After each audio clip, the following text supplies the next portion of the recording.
I put together a little list of the pros and cons of each so that you can determine what might be in your best interest if you are looking to buy a house. So let's start with the conventional loan. There are 0 upfront fees on a conventional loan. Now there are closing costs that come with any loan, and you can negotiate that the sellers cover some or all of those costs. But with an FHA loan, there's going to be an upfront fee of 1.75% of the loan amount that is financed into the loan. So your beginning loan balance is going to be a little bit more. On a conventional loan, if you put 20% down, you're going to avoid what's called private mortgage insurance, which an FHA loan is going to come with mortgage insurance no matter how much you put down. You can do as little as 3% down on a conventional loan. You can do 5% down. You can do 10% down. And you're going to have PMI unless you put 20% down.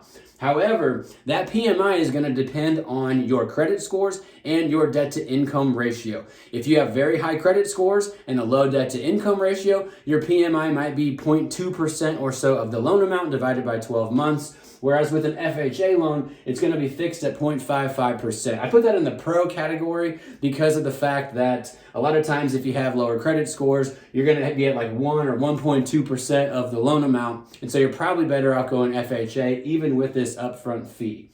Another pro of a conventional loan is the fact that you can use it for a second home or an investment property, whereas an FHA loan, it has to be your primary residence.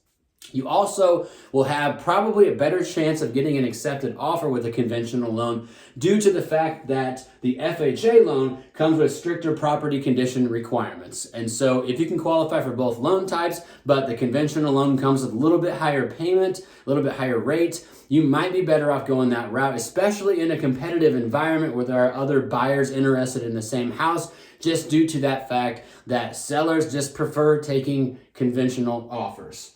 Another big difference is the debt to income ratio cap on the conventional loan is 50%, whereas with the FHA, you can go as high as 57%.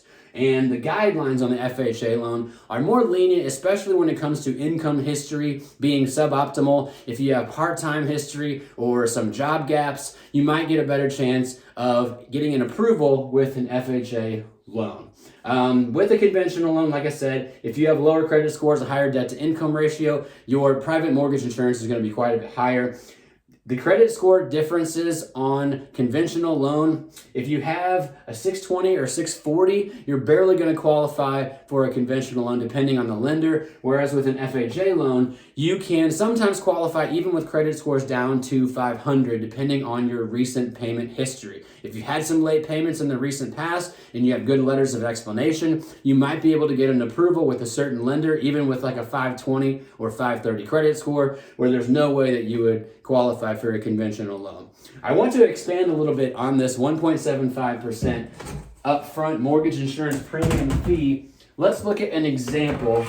I'm pretty high tech over here. A lot of people use video editing. I use whiteboards.